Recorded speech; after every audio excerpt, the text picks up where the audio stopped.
Hello, everyone.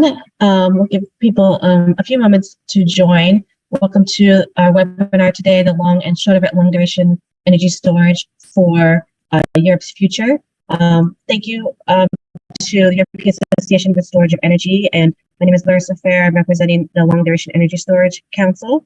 We're proud to present speakers today to discuss this topic. We have Carl-Johan Lanier, Chief Executive Officer of Soltex Technology, Rupert Pierce, CEO of Highview Power, and Sigmund Braumeyer, who is the Portfolio Manager for Long Duration Energy Storage at Siemens Energy. Just a few housekeeping items that we'll go through. You will have an opportunity for questions at the end, and you'll be able to use the Q&A function on your screen for that. And we're first going to begin with a brief presentation from Frank Wouters and Lydia Tamalini from EASE to set the stage around the different topics that we're going to be discussing. And I look forward to a great discussion. If you have any technical difficulties, please chat them to the panelists and hosts, and we'll address them as quickly as possible. Questions, again, will be collected at the end and addressed later through the Q&A function. And you can also reach out to Alina, as noted here, if you do run into any technical issues. A recording of the event is going to be available for EASE and ELDA's council members, and we look forward to your feedback. Thank you.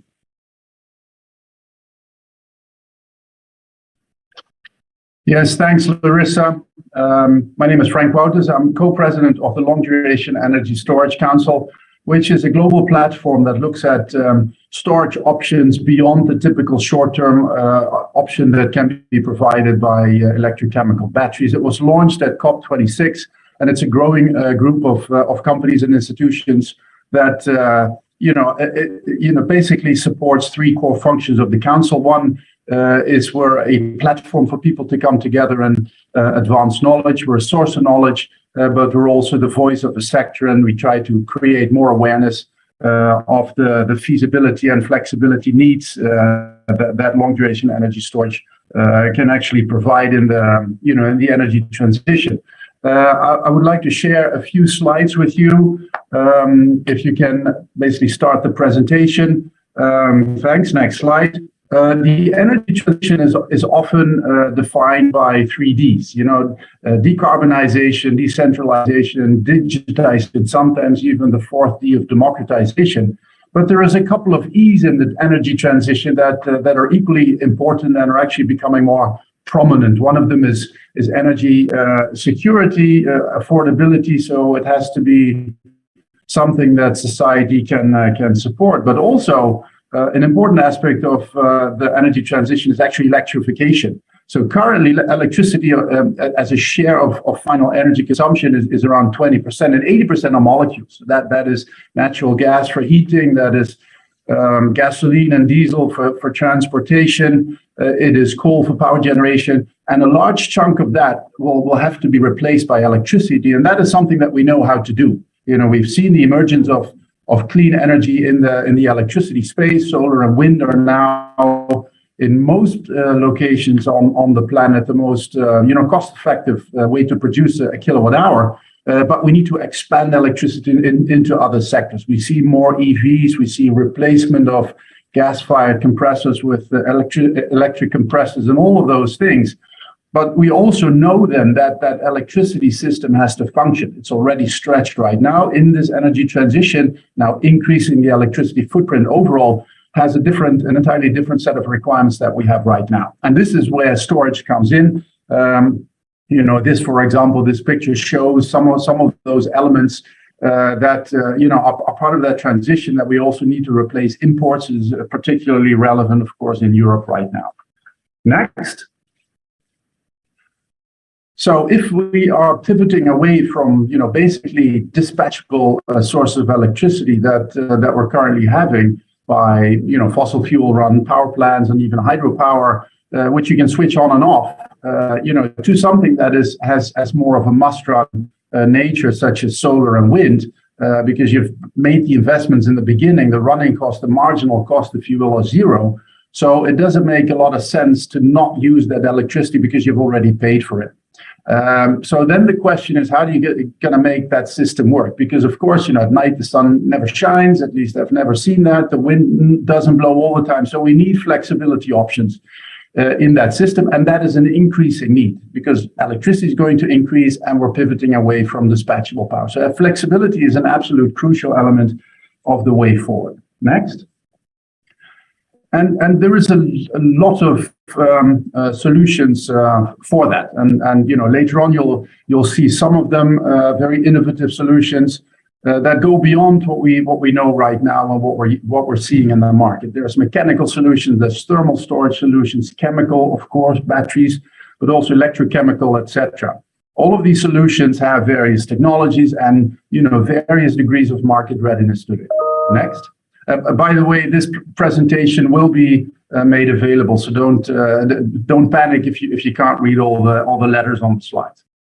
Now, to get to a situation where we can actually use these technologies, we need also new business models, new regulatory environment, etc. And that is still a lot of work. I mean, we're not there yet. This is something that every market in the world is struggling with. And what we've done as a council has looked at ways how to basically structure policy options and basically collate them in a toolbox and classify them, if you will. And this is laid down in a report that is also available on our website and open for everybody to use. Next.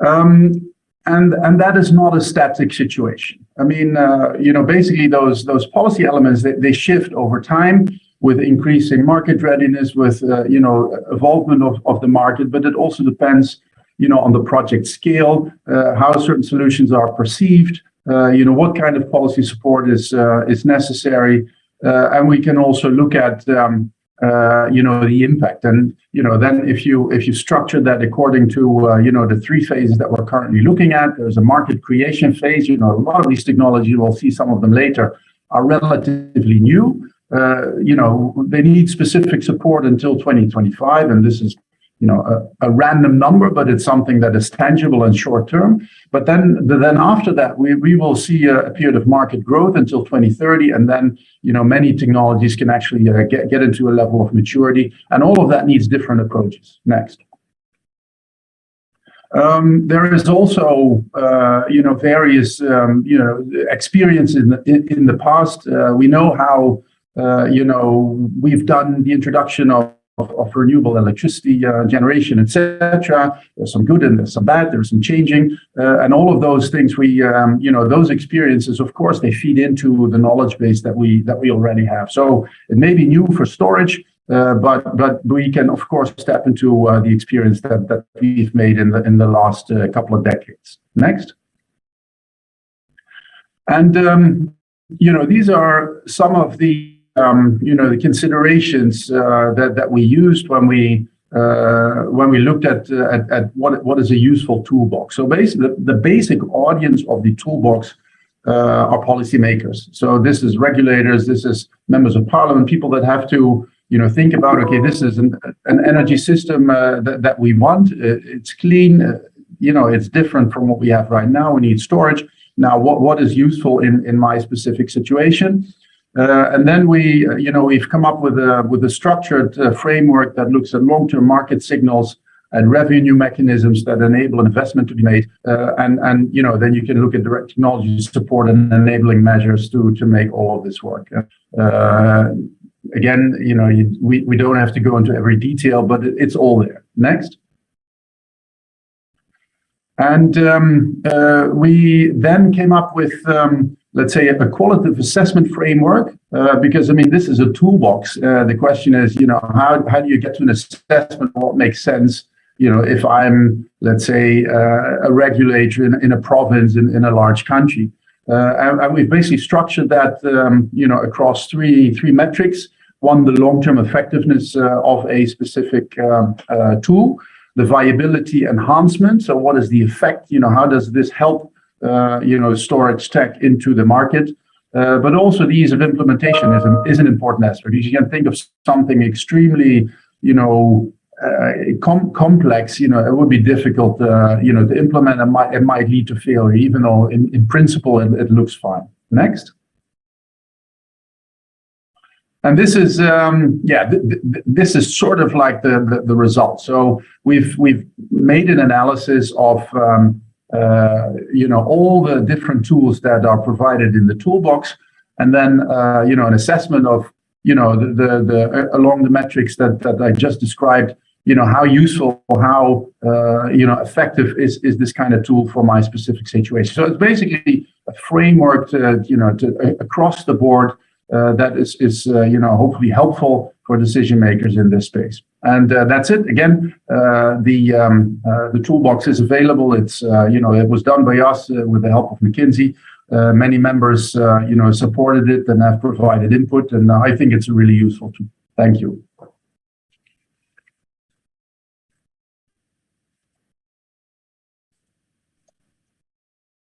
Well, thank you, Frank. I'll keep the floor from now on. Thank you so much for this very insightful presentation. And thank you, Larissa, as well, for co-organizing with us this webinar. We're very happy to collaborate together towards our common objectives. So I will quickly introduce EASE. We are a European association that brings together all actors in energy storage across the whole value chain.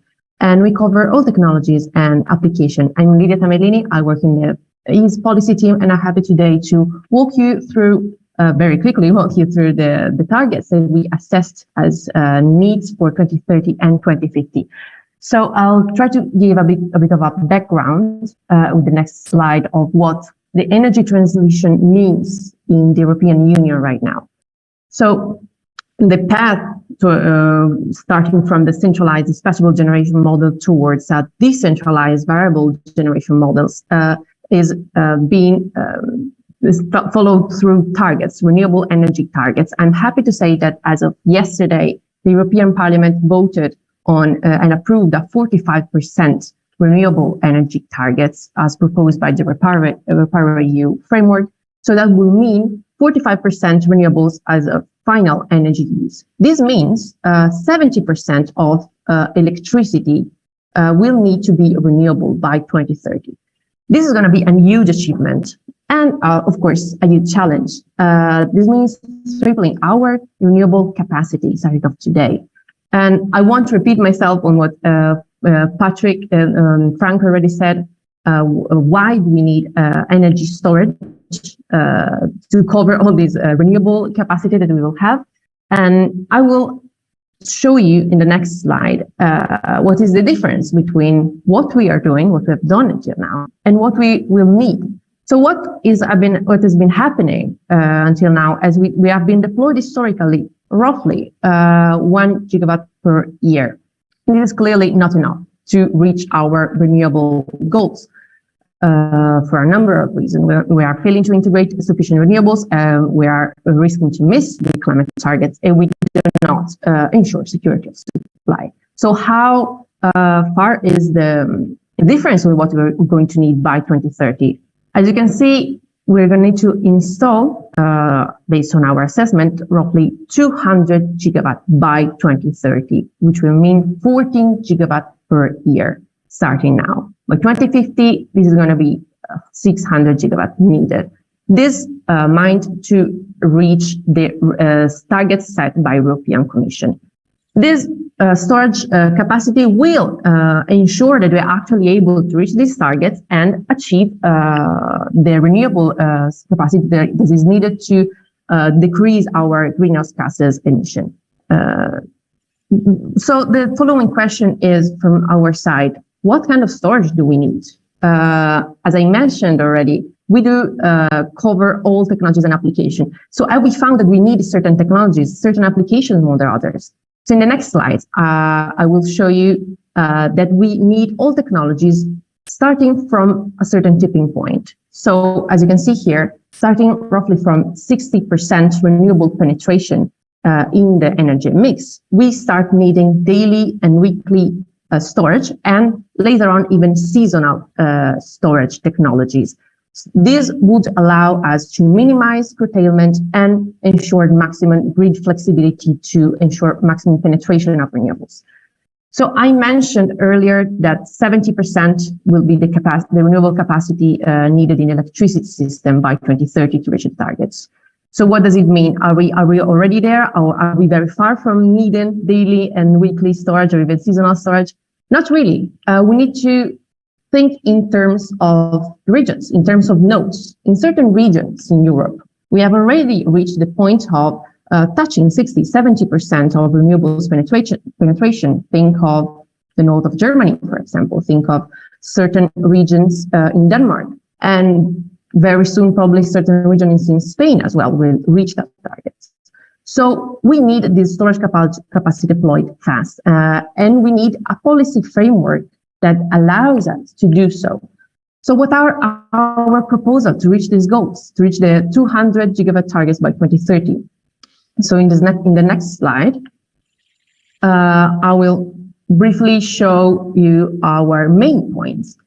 One is focused on the short term. Is focused on the energy crisis that we're experiencing. The other is a long-term goal, the framework that we're going to need in the next decades to reach our targets. So the first one is mainstreaming energy storage role in the REPowerEU plan and in general in all the measures facing the energy crisis. So in the next slide, I will show a bit better what we need in the REPowerEU plan. How can energy storage support the phase out of fossil fuels in response to the invasion of Ukraine? So we have found that energy storage can already replace gas peakers and provide carbon-free ancillary services. So energy storage can be deployed now to ensure that this segment of the market is decarbonized.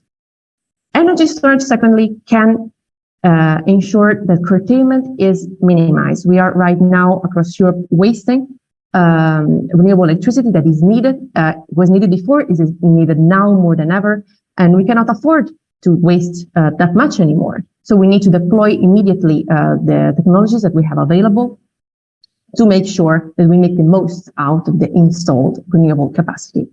Lastly, we need innovative technologies, current existing technologies and innovative technologies such as LDS technologies to make sure that energy storage is one of the keys to overcome the security of supplies issues that we are experiencing right now.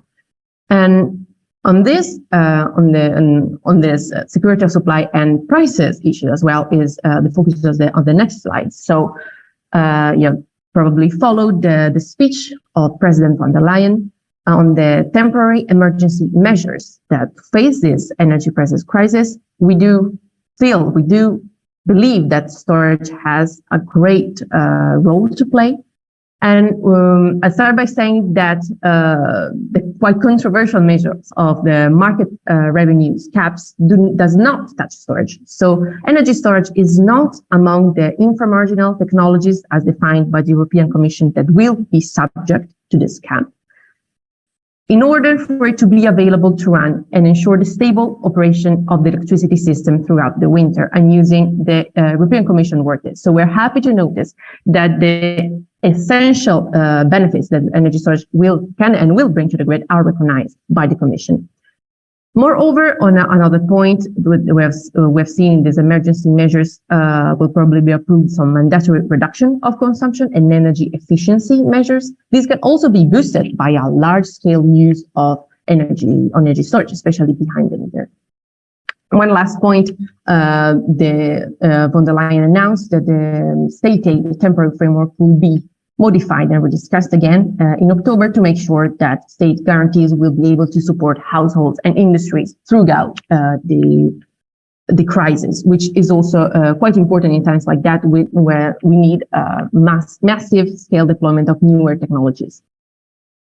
But as I was mentioning first, this is a short-term framework. This is an emergency framework, and we need a longer-term vision. And we need long-term solutions to make sure that energy storage can access the market on equal footing as other technologies. So in the next slides, I will show you what are our key policy targets for the near future. So on one hand, we need long-term signals for investors. This means a new level strategy for energy storage. We want the European institution to clarify what will be the role of energy storage be in the energy system of the future. So our objectives on here are mainly to, on one hand, make sure that energy storage is seen as the fourth pillar of the energy system. Energy storage cannot be classified either as generation or consumption, but needs to be a separate asset class. This allows to overcome certain discriminative behavior that have been happening in the market, such as double taxation or non-cost reflective grid fees, unfair permitting procedures. These are barriers that we need to overcome. We also called for dedicated tenders and support schemes. We have seen in certain member states, such as Italy, some storage-only auctions start to arise. We do see in other European countries the larger use of contracts for difference that are a great system to ensure that new projects are developed in a market-efficient way. Secondly, we need targets enshrined into EU law. We need member states to uncover plans to show how they will achieve flexibility and energy shifting needs that are needed to achieve their renewable targets. So these are the signals that we need for investors, the strategy we need. On the other hand, we need a full-on revision of market design. We know this is going to happen quite soon. The next month, the Commission is going to revision the market. So what do we ask for in a newer market design that is supportive of storage? So these are, I will mention some of our key asks. We will come out quite soon with a full-blown paper that we will share with all our audience as soon as it will be public.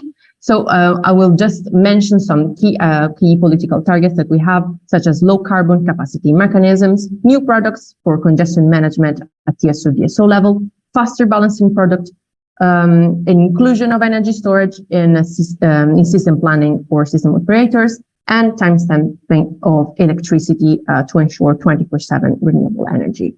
But these are among several measures that we will call for, and we're sure that these measures are needed both for short duration, medium duration, and longer duration storage, and will help all technologies alike. So I'd like to thank you to our followed us in our presentation, and I will just quickly remind you that it is possible to endorse our targets. We will send in the chat a link to our study, and you will be able to reach out to us and becomes co-signatories of the targets. So thank you again. Yes, thanks, Lydia. This is a great presentation and also, of course, very timely. Just one a small word of advice, as we have seen from our friends from the Hydrogen Europe. Actually, you can talk to the European Commission, but you should also not forget the European Parliament, because yesterday we saw really how important the Parliament is. They actually overruled in several key aspects the Commission in, for example, the recast of the Renewable Energy Directive. So, yeah, I think that was a great thing to see. Now, without much further ado, I'd like to basically introduce the panel. We have three fantastic speakers. My job is easy. We have Carl-Johan Linaire, who's CEO at Soltex. We have Rupert Pierce, CEO at Highview Power, and Sigmund Brilmeier, who is partnering and portfolio manager at energy storage at Siemens Energy. So we have Sweden, the UK, and Germany combined. I mean, what more can you want? I will not introduce them. I'll ask them to briefly introduce themselves. They are representing companies that are introducing very innovative technologies. So we don't want them to do a sales pitch, but a brief introduction and why they're here. Carl-Johan, the floor is yours. Thank you, Frank. It's difficult to make a presentation without the sales pitch, but I will do my best.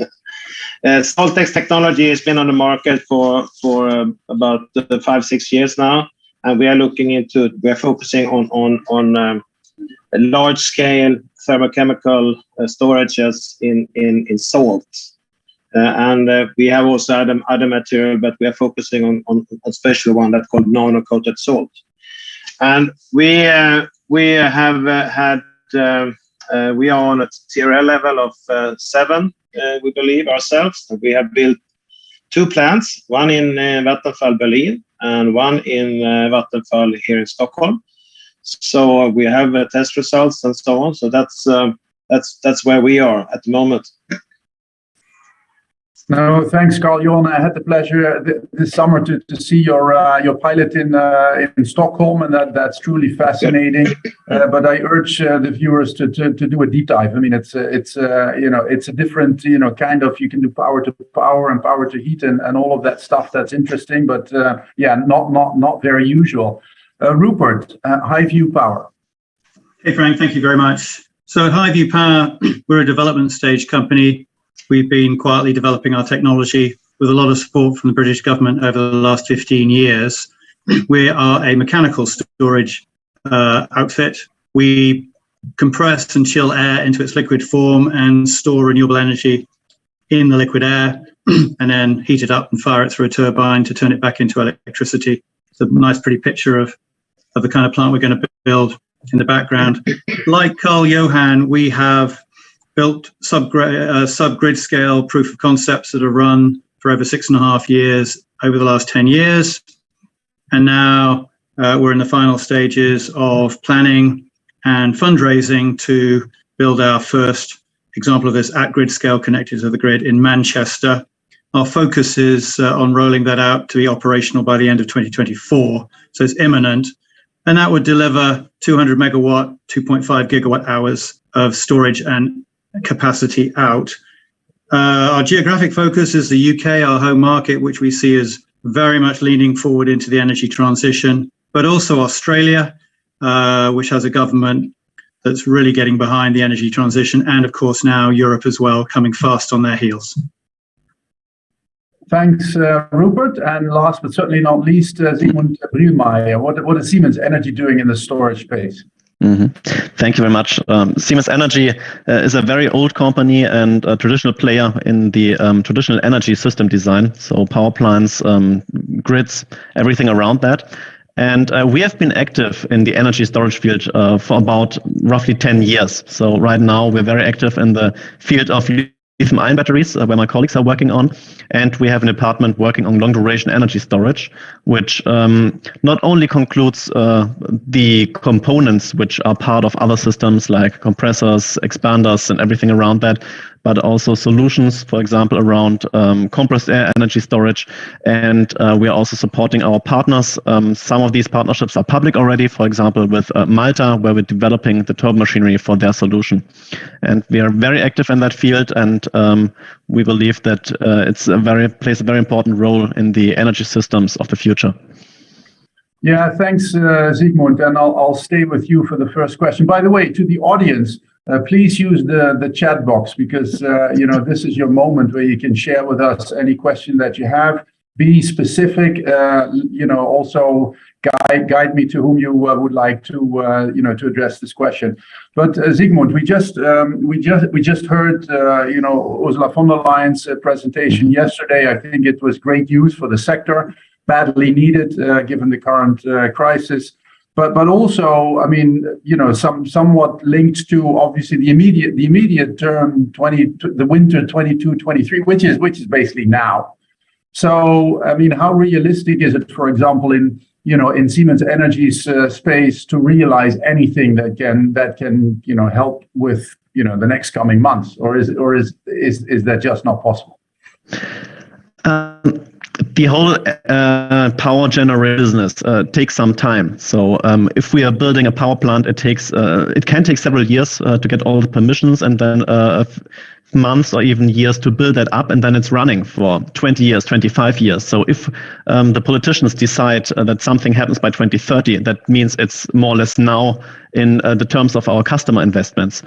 And we have been working on decarbonized solution for quite some time in the power generation. And a lot of customers have been investing into that heavily, not only in wind power and solar, but also decarbonizing the traditional power plants. So making gas-fired power plants hydrogen ready, and things like that. And I think it has a huge impact on our topic, the long duration energy storage topic, because we need a certain share of renewables in the grid that are not always there today, but will be there for sure tomorrow, to make sure that we have we can bring in our technologies and also fulfill the demand that for flexibility in the grid. Yeah, thanks, Zygmunt. By the way, I think I made a mistake. So it's not the chat box that you should use. I mean, I'm talking to the audience now, but please use the Q&A opportunity. So, Zygmunt, if I understand you correctly, that there is no quick fix for the coming months. So the winter, this winter we'll just have to probably wear jumpers in the house and switch off lights, etc. Carl-Johan, in terms of markets where you're active, you mentioned Germany and Sweden. What are the most dynamic markets for your company? Where do you see growth? We are focusing for the time being on an industrial storage application, which means power to heat, and we look into this because of we think that the barriers are a little bit lower than on the utility side. There's a lot of regulations. There's a lot of rules that needs to be taken before we can go into that. So it's a bit of can call it the waiting game here about what this is all about. So we are focused on the industrial side, where we're actually being able to replace the oil burners with renewable energy and use the energy storage as a complement. We say normally that our slogan, so to say, is to say we want to make the unplannable resource plannable, and that is what we are focusing on at the moment. We don't have any geographical priority really. We had, as I said, we had this plant in Berlin, in Vattenfall, but due to the COVID situation, we were happy to build another one here in Stockholm, and so we're using the Stockholm installation as a test bay for utilizing other installations. We have strong partners as ABB and Alfa Laval and those people, and they are using this installation to increase the efficiency even more. So that's a good part of it.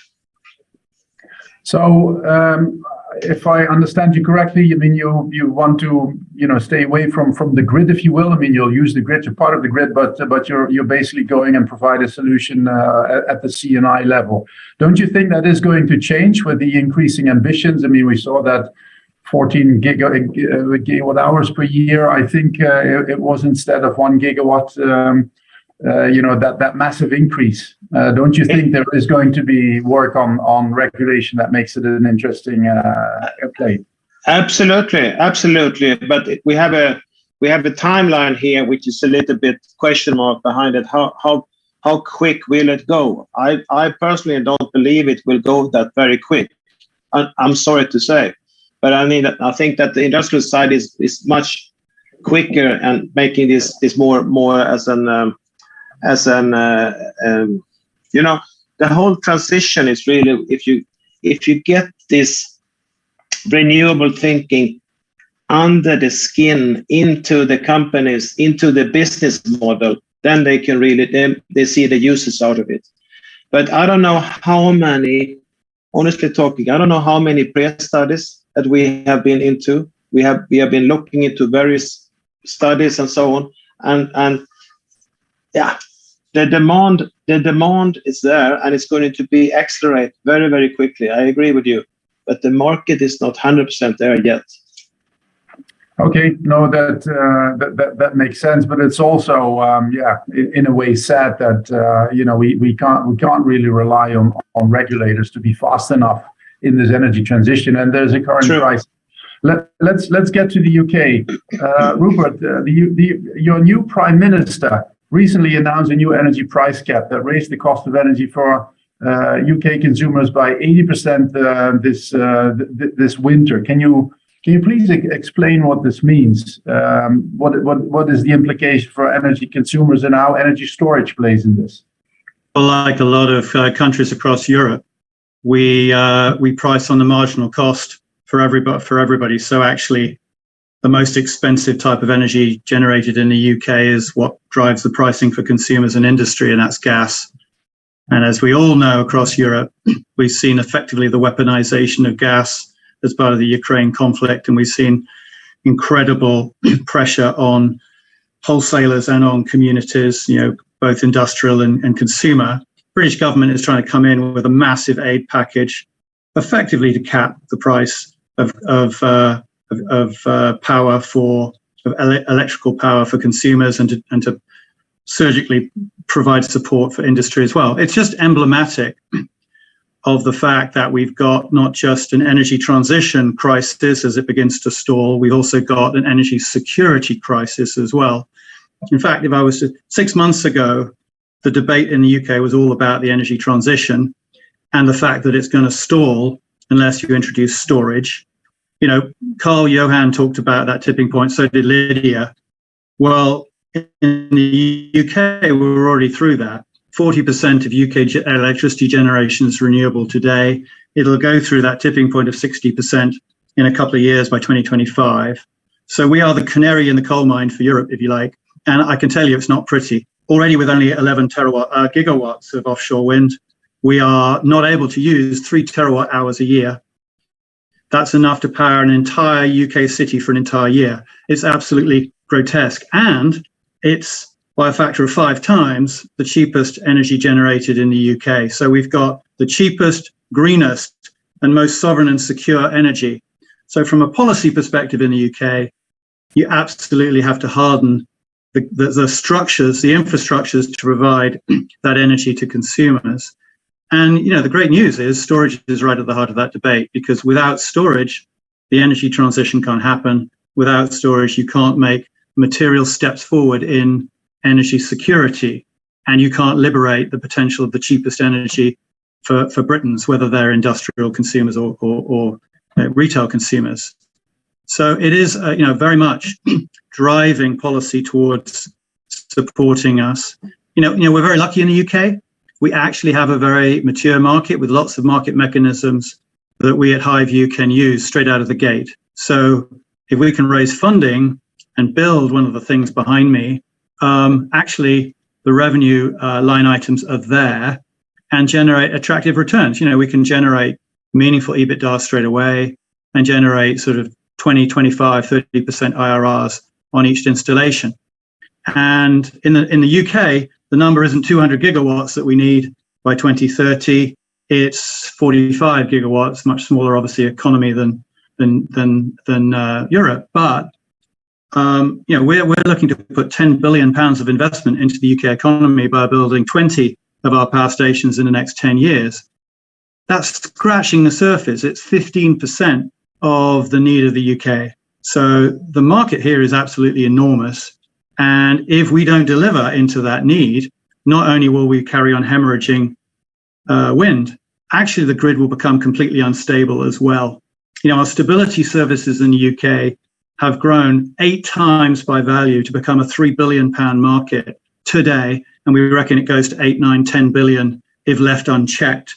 And that's because introducing renewables into the market drives huge instability in terms of intermittency, but also trying to move all of our generation from the edge into the heart of the network where demand is. So our transmission networks are upside down. That's true in Europe as well, by the way. So we've got big challenges to meet. And the mechanical storage suppliers, compressed air, pumped hydro, and liquid air, we have the big turning equipment that allows us to deliver inertia and reactive power and short circuit level as well. And in the UK, that's half our revenues from our storage. So we shouldn't just be talking about storage. We should be talking about storage and stability, because a lot of the tools we have in this industry solve both those problems. Yeah, thanks, Rupert. Great pitch. I mean, obviously, the UK grid is, it's a physical island, and also your interconnection is a lot less than, for example, Germany or Spain. Even Spain has better interconnection, so you can't really move much around. So you're really the canary in the coal mine.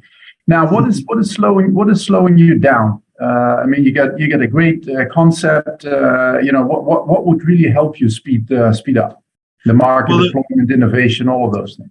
There are two pain points. One is the fact that there's a lack of grid connections in the UK, and they need to be built out. And the rumours are that the UK operator will actually declare a grid amnesty, a bit like a knife amnesty or a gun amnesty.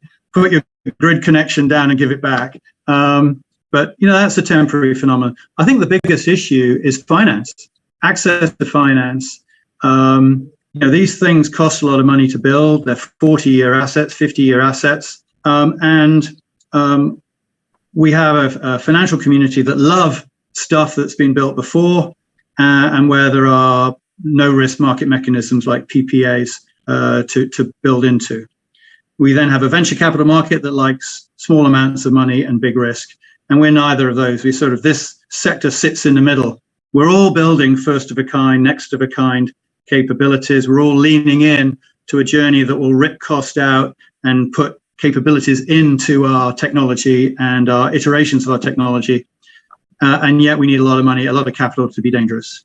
So there is a huge, huge market need. And I think a lot of technologies coming forward that will complement each other in solving this almost existential problem we've got in our power networks. But the capital markets have not yet, I think, evolved to look at this in the most sophisticated way. So we're neither one thing nor the other. So we've got to find ways to attract capital. Yeah, sorry, Rupert. Let me ask one question as a follow-up question, because if I look at how the battery market in the UK developed, I mean, in the beginning, people were giving 4-year contracts, right? And right now there's 6 months auction. So over time, when the market gets comfortable with how these things run, and they get comfortable with the technology, and then they can actually absorb more market risk. Now, isn't there a way? Because I mean, I don't think capital per se is the problem. There's enough money, but maybe there is something missing on the regulatory front.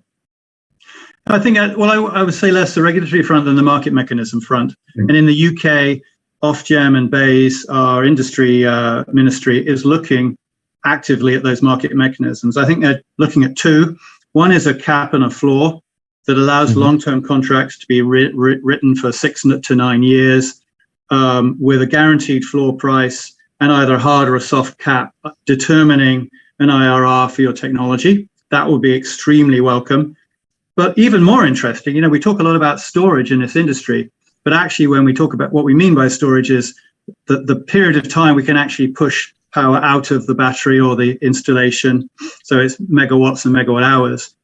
But in Britain, we're looking at a thing called a strategic reserve. In other words, can you find a market mechanism to pay someone to leave their battery charged, to leave their tanks charged for long periods of time? Because it's seen as an essential tool in providing that next layer of industrial flexibility into the grid. There's real concern in the UK that we're moving into weather patterns that where we have long periods of cold, windless days. And no long duration energy storage system on the planet is going to be able to deal with that and cycle at the same time. So we need a model that pays people just to keep stuff as a strategic reserve. So I think those are the two mechanisms people are juggling with in the UK, and we would love those two things to come forward because they, as you say, they would make fundraising a lot easier. But I mean, that there is, of course, the capacity market, which was put on ice for a while, but now it's back again. But yeah, how do you stack up with other revenue models, etc.? Look, Frank, just to be clear, in the UK, to be absolutely clear, in the UK, there are plenty of market mechanisms for high view power to build to market. And if I build it, they will come approach. As I say, just in the balancing mechanism in the UK, which is where people come on to provide flexible demand or flexible generation and provide all the range of stability services, that is a £3 billion market today. It's grown 8-fold in the last decade to deal with the onset of renewables. And 80% of the providers of those services are going away in the next decade because their CCGTs are going to be decommissioned. So, I have no doubt that if we build at merchant risk, there's a tremendous return to be had from this technology. I'm just saying that your average infrastructure investor doesn't think like that. Yeah, no, point taken. Sigmund, your company, of course, you're Siemens, a global player. You cover through Fluence lithium-ion batteries, which is part of what Rupert was just explaining in the UK. But the other technologies you mentioned. Yeah, is there a competition between, let's say, lithium-ion? Till what number of hours would you deploy, and would you see in the future lithium-ion batteries being deployed, and when do you have to start looking at other things? I think that the long-duration energy storage field, the definition varies depending who you ask. So I think up to 4 hours for sure, lithium-ion batteries are the most competitive technology, and the price for lithium-ion batteries are still falling. So there are plans for 6 hours, even 8 hours seem to be feasible, but of course the costs go up with the capacity for the storage system. So I say beyond 8 hours, maybe 10 hours, maybe 12 hours, depend on how you count, maybe already 6 hours. That's where long-duration energy storage starts.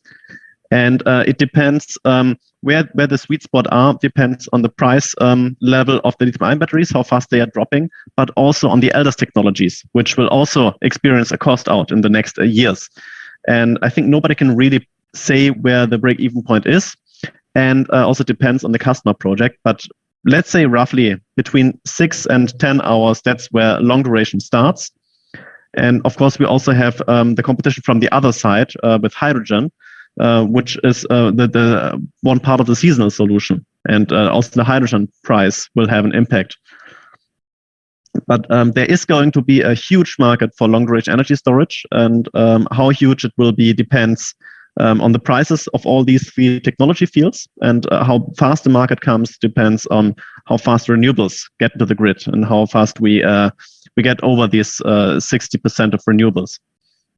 And Sigmund, I mean, this panel is, of course, has a strong focus on Europe. Which markets in Europe are interesting for you, but also perhaps elsewhere? What are hot markets for storage in the world for Siemens Energy? Yeah, so UK was already mentioned quite heavily. They're quite far ahead in terms of market mechanisms and regulation. We also have a lot of opportunities in the Netherlands, which have also a very strong focus on decarbonization, but also in Germany and other countries that are looking for decarbonization, like Denmark, Scandinavia, but also Spain. And the US is also a huge potential market, and you just mentioned the decision by the European Parliament and the President yesterday. There's something similar has been decided in the US, that they also have an intermediate goal for the partial decarbonization of the energy system. And I think these hard goals are very important for us for long duration energy storage, because they drive the decarbonization and the need for eldest technologies. So I would say Europe and US are the main focus, and the areas in Europe and the US where decarbonization is the strongest. So not whole Europe and also not the whole US. In US, for example, California is very strong, but also other states. Thanks. That's helpful. Carl Johan, you heard Rupert say that there's a lot of capital out there, but it's not really very comfortable with the product, if you will. So is that a constraint for Saltex? And if that is so, what would be a solution for that? Yeah, very big questions really to answer on, but I think I would like to comment on Rupert's presentation there, and I think one of the critical part is really to make the business attractive enough, and we have to just taking a concrete case, and that was the installation we did in Berlin. We actually used power to heat up the material, and we released steam. We actually put out the steam into the district heating in Berlin. And once we heated up the material by renewable electricity, we had to pay taxes on that one. And once we released the steam, we had to pay taxes on that. So this means that the model itself was actually impossible to meet the existing payoff time, the existing return on capital employee, and those key numbers. We have to get away from those things. We have to we have to make more sort of innovations installations, not the public bid ones, as I normally say. And I think that if you have a business case that is working good enough, I think that we can attract the capital. That's my opinion, at least in the European countries. The stock market is not on the best in the best mode at the moment. I know that, but if you really have the good idea and the good technology, proven technology, I think that would be capital for sure. Yeah, I don't know if that answered your question, Frank, but that's. Well, it certainly puts the finger on a sore point, which is indeed that if you're looking at this kind of free tax situation, that hasn't been thought through. So there is a better approach of doing that, because like this you just don't do it, I guess. And this is one part of the solution of the energy transition. Then we need to also find solutions for this. So yeah, good point. We have a number of approaches developed by the Long Duration Energy Storage Council, among others the 24/7 PPA, which is there is let's say clean energy PPAs, but they do. Let's say energy balancing over a year, etc. So Google buys 100% renewable energy, but that doesn't mean that it's actually covered. That it covers every minute, every hour, etc. So you still burden the system with additional costs that are not reflected in the in the PPA. So you can introduce a number of additional elements to that kind of PPA, where you really look at 24/7 PPA, which covers everything, and then you could reflect that in the different type of standard, the platinum standard, the gold standard, etc. What do you think of that, Carl-Johan? Is that something that, for example, in your case, could be helpful in the marketplace? I think it could be helpful, certainly. I can't tell you exactly right now what in what way, but I get a good. I think it could help, absolutely. Rupert, is that something that could work in the UK? 100%. I go further. I would really lean into that, and I can disclose that we're already under MOU in a country I don't want to disclose to deliver a 25-year federally PPA-backed integrated solar and liquid air response, in which we build the solar. We are a delivery company, I should point out, not just a technology company. So we're going to build the solar, overbuild it to fill our liquid air tanks every day and discharge liquid air every night. Wrap it around, bit of lithium in there to harden it up, and you've got yourself a package of technologies, and which will sign up to decarbonize an entire grid. Actually, we'll also reduce the costs of energy by over 30%, even in our first generation technology, and by about 60% for our second generation technology. So everybody wins. And the PPA, the 25-year PPA, is the thing that really drives that. In fact, with our asset, we can go for a 40-year PPA. And the benefits of that are twofold. First of all, you can really drive the cost down for consumers by offering long duration PPA. So it's hugely beneficial to consumers in the grid. You've got the benefits of greening the grid, of course, and lowering costs for consumers. But it's one area that lithium can't go because lithium degrades over a much shorter period of time and has to be replaced within that cycle time, probably 2, if not 3 times. So for a long duration energy storage company whose assets last a lot longer, this is a tool where you have competitive advantage as well, and you can really deliver that into the grid customer in the form of much lower prices per annum. So I think it's an excellent idea, but PPAs only work for mature technology. You can't sign up to a PPA with your first of a kind, or probably even your next of a kind. You have to have something where you can give the warranties and make the long-term commitments, secure in the knowledge that you've built it enough times that it will work. So I think it's something that's going to come along down the road and will be an incredibly powerful mechanism, not just for the long-duration energy storage universe, but also for consumers as well. Yeah, thanks, Rupert. One last question before we wrap up. I look at the time. Sigmund, talking about lithium, how much of a concern is availability to lithium and perhaps other other elements that you use in your technology? You mentioned Malta, which uses these highly pure molten salts, and how important is that for you? Mm-hmm. It's one of the decision criteria that we apply to our technologies, but I'm personally not extremely worried, because we all know the stories that the oil is running out and for the last decades, and if the price is high enough, then the companies will find a new way, either to find the resources that are needed or find alternatives to substitute it.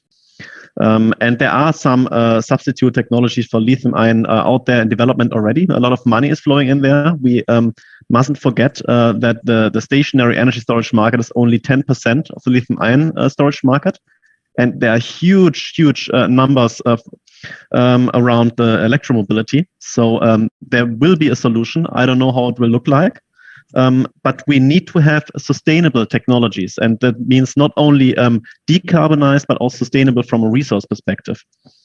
And but we will find a way. We will find a solution for that, I'm sure. Thanks, Sigmund. So you're an optimist. I like that. With that, I would like to basically thank this fantastic panel. It was very insightful. I learned a lot. And over to you, Patrick.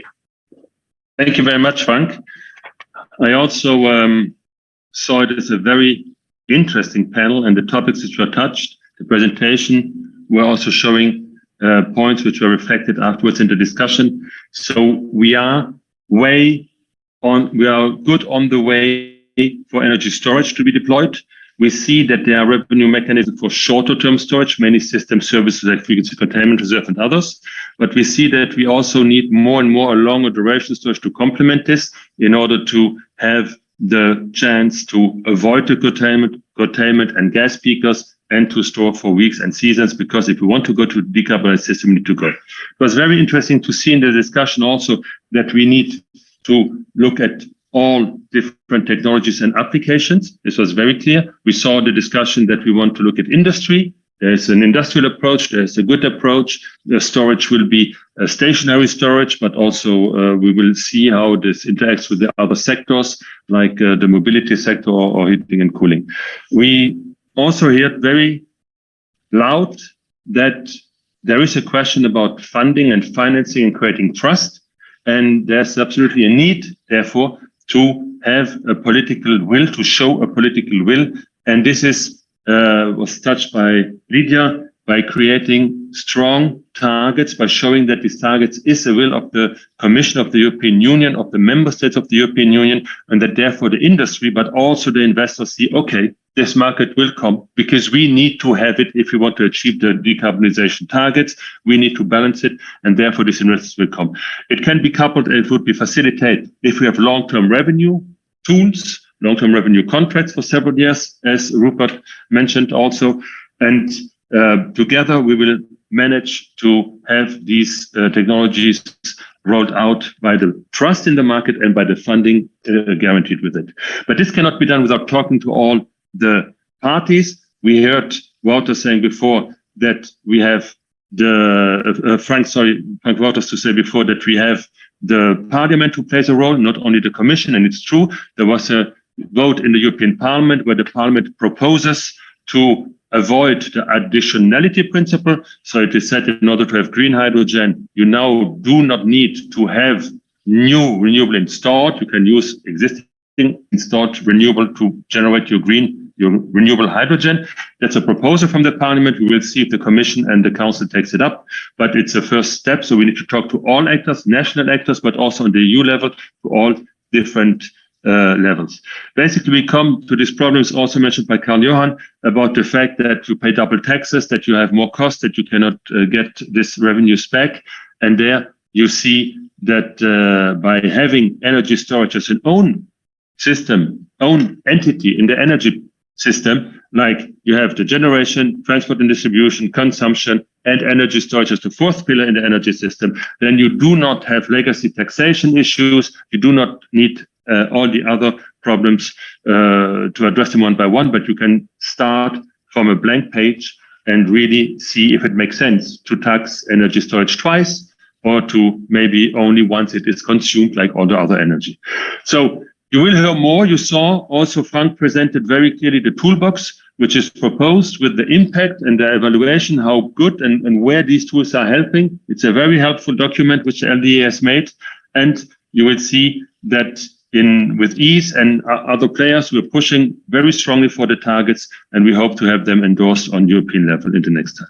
If you're interested to participate in energy storage topics in October, from the 11th to the 13th, we have our Energy Storage Global Conference. You can register. We will have the Commissioner Šefčovič who will be there in person. We have Directors General, Directors, the whole shebang from the Commission and the Parliament. We have parliamentarians coming, but most important, the whole sector will be there. And there you can discuss with these parliamentarians, with the Commission, how the new market design will be in future and what you need in order to give your messages through. With this, I would like to thank the LDES for co-organizing this with us. I wanted to thank Frank for the work, for the moderation, and obviously all our speakers for their contribution, because I found them very complimentary in their messages, but they all said one thing: if we don't start now, and this was one of the messages from Sigmund, if we don't roll it out now, with 2030 is around the corner, and we will have no time to make these investments we need if we don't start this today. So thank you very much, and I wish you still a nice afternoon. Goodbye. Thank you. Bye-bye. Thanks, Frank. Thanks, Carl. Thanks, everyone. Recording stopped.